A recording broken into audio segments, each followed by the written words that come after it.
Component হচ্ছে surfactant. এছাড়া আরো অনেক কিছু থাকে, পারফিউম থাকে, কালার থাকে, অ্যান্টি অক্সিডেন্ট থাকে। অ্যান্টি অক্সিডেন্টের কি কাজ? বেসিক্যালি অক্সিডেন্ট মানে যেটা হচ্ছে পচে যায়, অ্যান্টি অক্সিডেন্ট মানে যেটা পচতে দেবে না।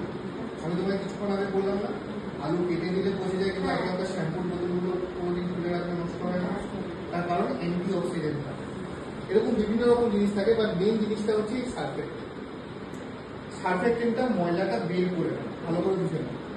সারফেক্টেন্টের একটা মাথা, একটা লেজ।